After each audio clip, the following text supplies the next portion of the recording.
Steno peeps, welcome back to a brand new dictation. Today we're going to do a jury charge. This is the Grinch versus Whoville, the case of stolen Christmas. This is at no particular speed, so set your speed controller to what you desire it to be, and let's get started.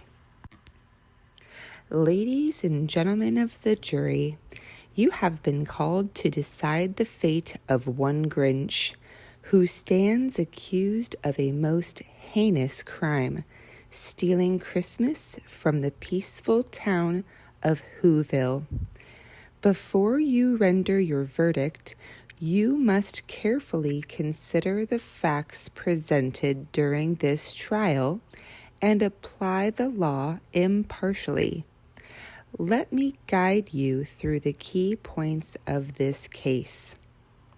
The defendant, the Grinch, is accused of entering the town of Whoville under the cover of night and unlawfully taking all of the Christmas presents, decorations, and food meant to celebrate the holiday.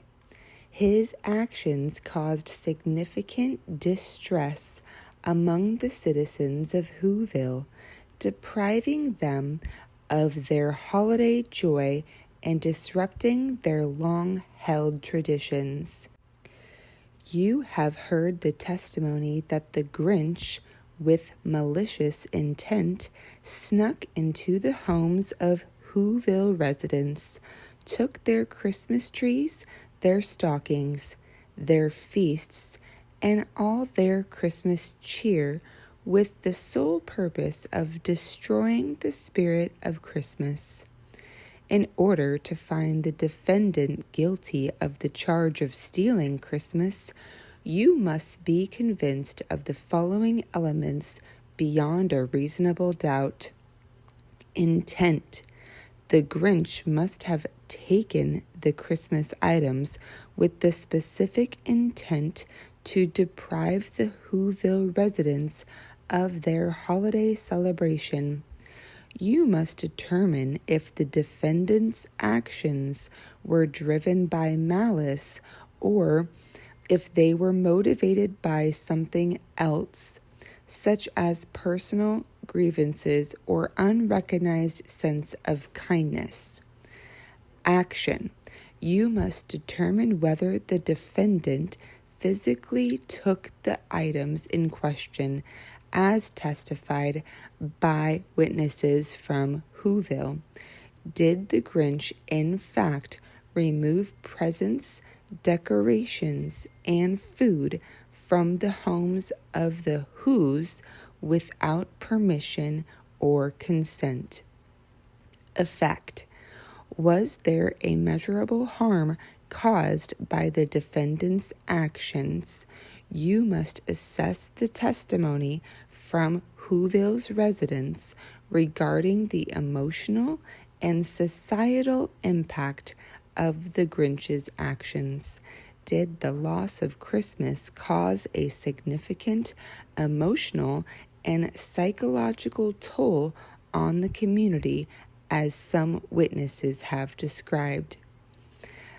The Grinch has argued that his actions were not malicious, but rather the result of an internal struggle with the holiday itself. He claims that he was bitter and delusioned by the joy of Christmas, leading him to commit the alleged thefts as a form of protest against the perceived hollowness of the holiday. Furthermore, the Grinch maintains that after his actions were carried out, he had a change of heart and returned everything to the Whoville residents. The Grinch has expressed regret and remorse, stating that he now understands the true meaning of Christmas.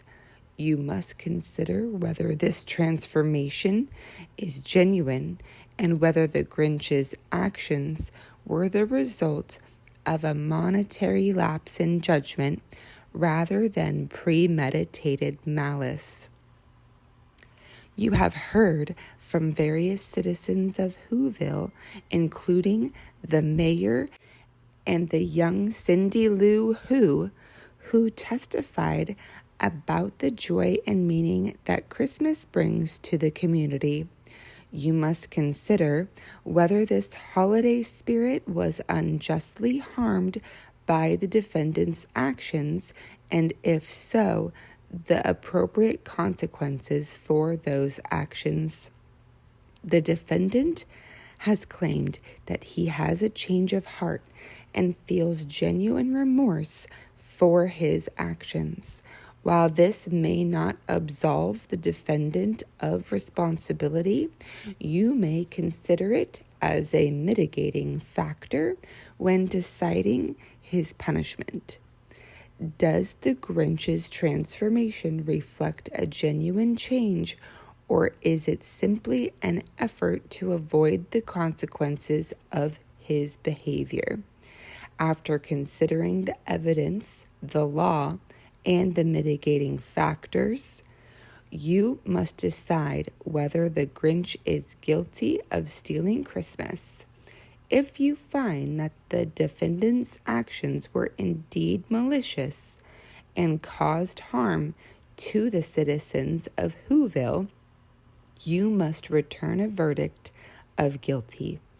If you believe that his actions were driven by personal turmoil and remorse, you may find him not guilty, or you may consider lesser charges.